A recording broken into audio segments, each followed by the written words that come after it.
Good morning, students. We are doing chapter civics, gender, religion, and caste. In this chapter, we will study about the differences which are based on gender, religion, and caste. First of all, we will study about the division which are based on gender.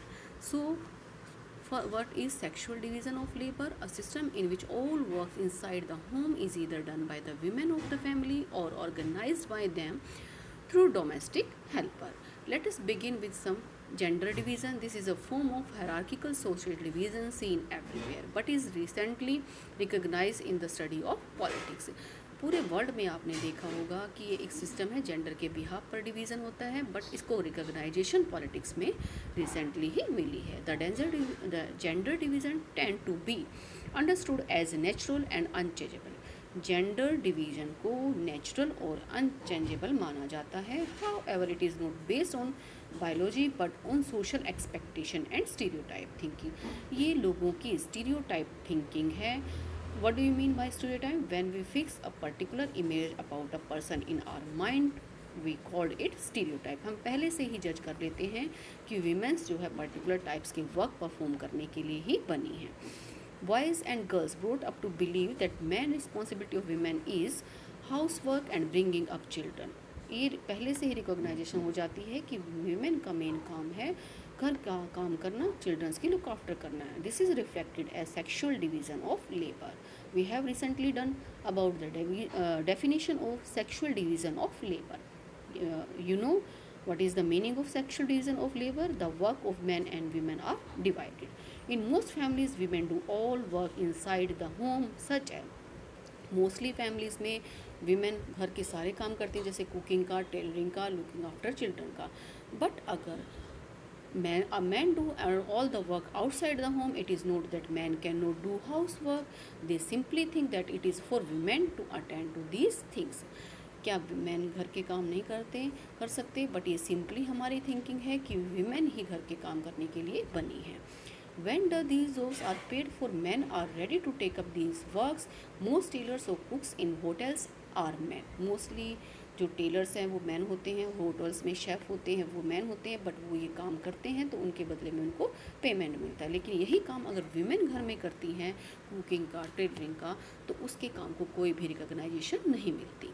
Similarly, it is not that women do not work outside their home. In villages, women fetch water, collect fuel and work in the fields. उसी तरीके से ये नहीं है कि women घर के ही काम करते हैं. विलेजेस में आपने देखा होगा वीमेन बाहर के भी काम करती हैं, वाटर लेके आना, फ्यूल कलेक्ट करके आना. In urban areas poor women हैं जो डोमेस्टिक वर्क भी करती हैं, किसी के घर में डोमेस्टिक काम भी करती हैं. While middle class women work in office, in fact the majority of women do some sort of paid work in addition to domestic work. आपने देखा होगा कि वीमेन घर के काम के साथ साथ कई बाहर के पेड वर्क के भी काम करती हैं, बट उनके इस वर्क के घर के काम की कोई भी रिकॉग्नाइजेशन नहीं होती है. The result of this division is all the women continue half of the humanity. Their role in public life specially politics is minimum in most society.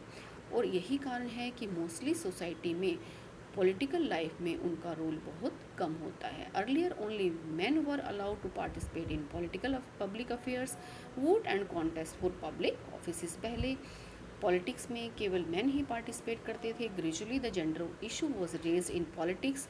Women in different part of the world organise and agitated for equal rights. और धीरे धीरे different parts में women ने अपने इस rights के लिए protest किया, और फाइनली कई कंट्रीज़ में जहाँ पर वीमेन को वोट डालने का राइट नहीं था, उनको इस प्रोटेस्ट के कारण राइट मिला. These agitation demanded enhancing the political and legal status of women and improving the condition of women.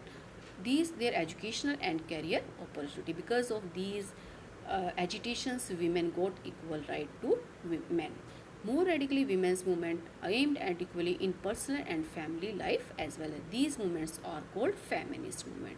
What do we mean by feminist? The men and women who want equal rights for, this is your glossary words, a woman or a man who believes in equal rights and opportunities for women and men. It is called feminist. So कई feminist movement चलाए गए और इसके कारण women's की condition improve हुई। You find women working as scientist, doctors, engineers. आपने देखा होगा कि आजकल वीमेन हर टाइप की वर्क परफॉर्म कर रही हैं, साइंटिस्ट भी हैं, डॉक्टर्स भी हैं, इंजीनियर्स भी हैं। In some parts of the world, for example Scandinavian countries, कई कंट्रीज़ हैं वर्ल्ड के अंदर जहाँ पर such as Sweden, Norway and Finland, the participation of women in public life is very high. ये कंट्रीज़ ऐसे एग्जाम्पल हैं जहाँ पर पब्लिक लाइफ में वीमेन का पार्टिसिपेशन काफ़ी हाई है। In our country women still lag much behind men despite some improvement since independence. कुछ इम्प्रूवमेंट होने के बाद भी आपने देखा है कि अभी भी वीमेन मैन के कंपैरिजन में कई एरियाज़ में पीछे हैं। Arts is still a main dominated patriarchy society. अभी भी हमारी कंट्री जो है male dominated society, patriarchy society means when all the decision in the family is taken by the man. Family का जो हेड है वो मैन होते हैं। Women face disadvantages, discrimination and operation in various ways. So in this next part we will study about the different fields where women face discrimination. So women face in discrimination in, first of all we will see about the literacy rate. Literacy rate among women is only 54% compared with 76% among men. अगर हम literacy को देखें तो main की literacy rate 76% है और उसके comparison में वीमेन की कितनी है 54%. Similar a smaller section of proportion of girl students go for higher studies.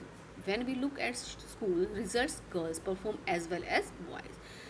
Girls की स्कूल्स में एजुकेशन को देखा जाए तो वो बॉयज़ के कंपैरिजन में काफ़ी कम है, बट हम कई बार रिजल्ट देखते हैं तो गर्ल्स की परफॉर्मेंस जो है बॉयज़ की इक्वल होती है, if not better in some places, but they drop out because parents prefer to spend their resources for their boys education rather than spending equally on their sons and daughters. और अगर हम drop out का ratio देखते हैं तो drop out की का ratio है बॉयज़ के कंपैरिजन में गर्ल्स का ज़्यादा है। अभी भी पेरेंट्स अपना पैसा बॉयज़ के एजुकेशन पर खर्च करना ज़्यादा प्रेफर करते हैं उनकी डॉटर के कंपैरिजन में।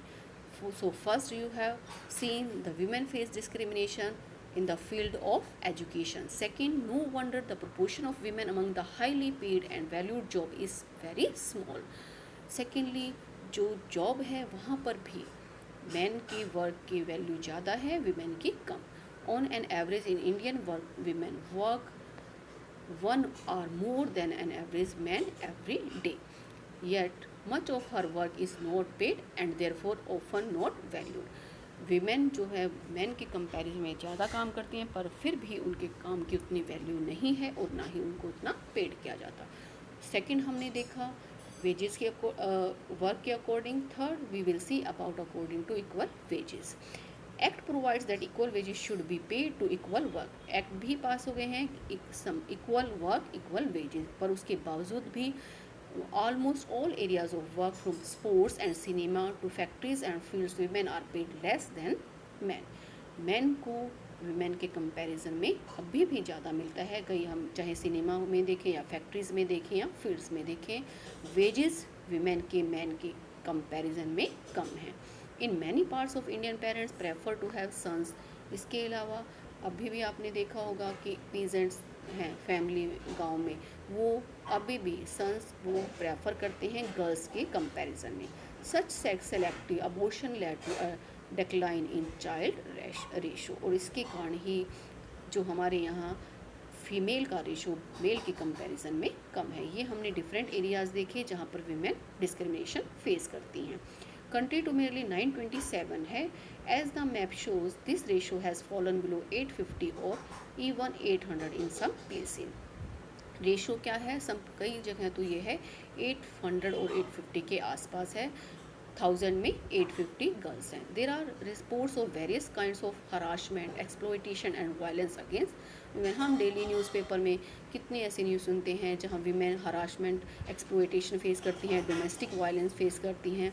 Urban areas have become particularly unsafe for women. So there are some are not safe even within their own home for being beating, harassment and other forms of domestic violence. Women घर में ही safe नहीं है, घर में ही उनके साथ domestic violence किया जाता है, उनको एक्सप्लॉयटेशन उनका किया जाता है. ये हमने देखे डिफरेंट फील्ड्स, डिफरेंट एरियाज जहाँ पर वीमेन एक्सप्लॉयटेशन फेस करती हैं. लिटरेसी में वेजेस के अकॉर्डिंग काम भी उनको ज़्यादा करना पड़ता है, डोमेस्टिक वायलेंस फेस करती हैं. यहाँ पर हमने डिस्क्रिमिनेशन देखा किसके बिहाफ पर, जेंडर के बिहाफ पर. Women's political representation, all this is well known, yet issues related to women's well-being or otherwise are not given adequate attention.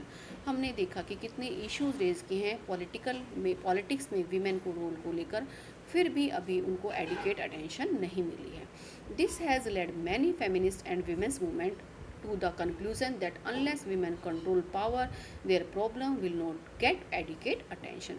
कितने फेमिनिस्ट मूवमेंट चलाए गए हैं, इनके बावजूद भी हमने देखा है कि जब तक वीमेन पॉलिटिक्स में अपनी पावर अटेन नहीं करेंगी तब तक ये इशू सॉल्व नहीं होंगे.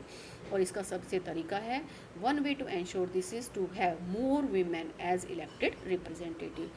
इस जेंडर डिस्क्रिमिनेशन को सोल्व करने का एक तरीका है कि वीमेन पॉलिटिक्स में उनका रिप्रेजेंटेशन ज़्यादा हो. In India the proportion of women in legislature has been very low. Local level पर वीमेन का प्रोपोर्शन ज़्यादा है, बट अगर लेजिस्लेचर में देखा जाए तो उनका रिप्रेजेंटेशन काफ़ी कम है. For example, the percentage of elected women member in Lok Sabha has never reached ever 10% of its total strength. Lok Sabha में वीमेन का रेशो 10% उसकी टोटल सीट से कभी ज़्यादा नहीं हुआ है. Their share in the state assembly is less 5%. और यहाँ लोकसभा की बात करें, स्टेट लेजिस्लेटिव असेंबली में, तो उनका रेशो 5% के आसपास ही होता है. In this respect India is among the bottom group of nation in the world. Women के रिप्रेजेंटेशन में वर्ल्ड में इंडिया है, पॉलिटिकल रिप्रेजेंटेशन में इंडिया बॉटम में है. India is behind the average for several developing countries of Africa and Latin America. Latin America और Africa की कई डेवलपिंग जो कंट्रीज़ हैं, इंडिया उनसे पीछे है. In the government cabinet are largely all male, even when a women become the chief minister of the prime minister. One way to solve this problem is to make it legally binding to have a fair proportion of women in the elected bodies. और इसकी upliftment का एक ही तरीका है कि women की elected representative body में women का प्रपोर्शन इंक्रीज़ किया जाए. This is what the panchayat Raj has done in India. और ये हमारा किस लेवल पर किया गया है, पंचायत लेवल पर. 1/3 of the seats in local government bodies in panchayat and municipalities are now reserve for women. Underline it, women की पंचायत बॉडी में 1/3 सीट्स रिजर्व हैं. Now there are more than 10 lakh elected women representative in rural and urban local bodies. और rural और urban local bodies में 10 लाख के about elected women representative हैं. ये किसके कारण हुआ है, क्योंकि वीमेन की सीट्स 1/3 रिजर्व कर दी हैं लोकल लेवल पर. अगर हम वीमेन का रिप्रेजेंटेशन इंक्रीज़ करना चाहते हैं तो हमें लोकसभा और स्टेट लेजिस्लेटिव असेंबली में भी इस तरह का रिप्रेजेंटेशन रिजर्वेशन करना होगा. Women's organization and activities have been demanding a similar reservation of at least 1/3 of the seats in the Lok Sabha. Women's organisation है वो लोकसभा में इसी तरह की 1/3 सीट्स की रिजर्वेशन की डिमांड स्टेट लेजिस्लेटिव असेंबली और लोकसभा में भी कर रही हैं. A bill with this proposal has been pending before the parliament for more than a decade. Bill अभी पेंडिंग पड़ा है, पास नहीं हुआ है, but there is no consensus over the among all the political parties. This bill has not been passed. लेकिन अभी तक ये बिल पास नहीं हुआ है. Gender division is an example that some forms of social division needs to be expressed in politics. Gender division एक ऐसा example है जिसको पॉलिटिक्स में एक्सप्रेस करने की रिक्वायरमेंट है. This is also shown that disadvantage group do benefit with social division become political issues. Do you think that women could have made the gains we noted about if their unequal treatment was not raised in the political domain? जब तक उनकी इस political domain में उनके issue को raise नहीं किया जाएगा तब तक ये जेंडर के बिहाफ पर डिवीज़न नहीं ख़त्म हो सकता. So we have in this topic we have done about the discrimination on the behalf of gender. In next chapter we will do about the division behalf of religion. Thank you.